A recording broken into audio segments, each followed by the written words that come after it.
Hello everyone, আসসালামু আলাইকুম। Welcome back to my channel Jessie's cooking place. আজকের পর্বে আপনাদের জন্য নিয়ে এসেছি ক্রিসপি ফ্রেঞ্চ ফ্রাইয়ের রেসিপি। তো আমি আসলে বাসায় কিভাবে রেস্টুরেন্ট স্টাইলে ক্রিসপি ফ্রেঞ্চ ফ্রাই তৈরি করি সেই রেসিপিটা আজকে আপনাদের সাথে শেয়ার করব। প্রথমে আমি দুটো বড় সাইজের আলু এভাবে রেস্টুরেন্ট স্টাইলে কেটে নিয়েছি। এবার কেটে নিয়ে এগুলোকে আমি একটা বোলে ঠান্ডা পানি নিয়ে তার মাঝে দিয়ে দিলাম। প্রায় 15 মিনিট আমি এই আলুগুলোকে ভিজিয়ে রাখবো এই ঠান্ডা পানিতে। এতে করে আলুর যে স্টার্চগুলো আছে সেগুলো বের হয়ে যাবে। এরপর কড়াইয়ে গরম পানি দিয়েছি, সামান্য লবণ দিয়েছি, প্রায় আধা চামচের মতো হবে। এবার সেই আলুগুলো আমি এর মাঝে দিয়ে দিলাম। প্রায় 30%-এর মতো আমি আলুগুলো সিদ্ধ করে নিব।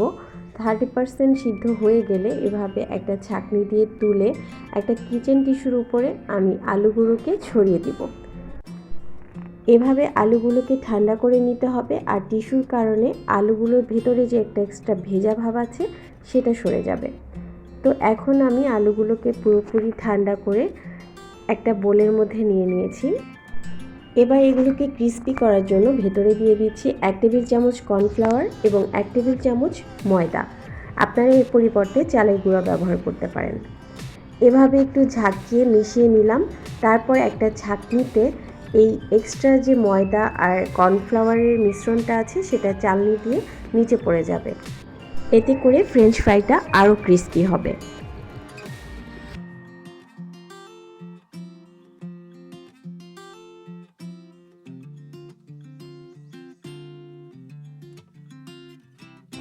এবার যে কড়াইয়ে আমি ফ্রেঞ্চ ফ্রাই ভাজবো সেখানে পর্যাপ্ত তেল ঢেলে নিলাম।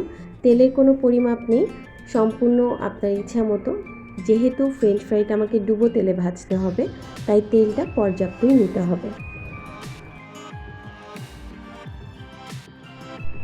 এবার বেশ কিছুক্ষণ নেড়ে চেড়ে এগুলোকে ভেজে নিতে হবে।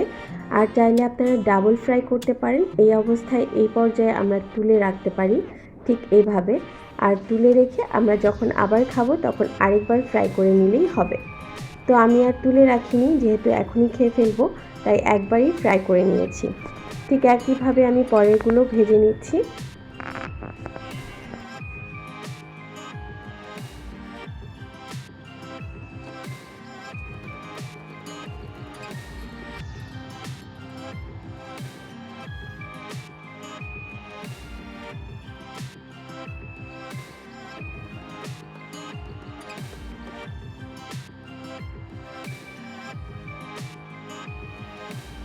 তো ফাইনালি আমার সবগুলো ফ্রেঞ্চ ফ্রাই ভেজে নেওয়া হয়ে গেছে। এবার এগুলোকে আমি আবারও একটা কিচেন টিস্যুর উপরে তুলে নিচ্ছি। এতে করে এর ভিতরে যে এক্সট্রা তেলগুলো আছে সেগুলো টিস্যুতে শুষে নেবে।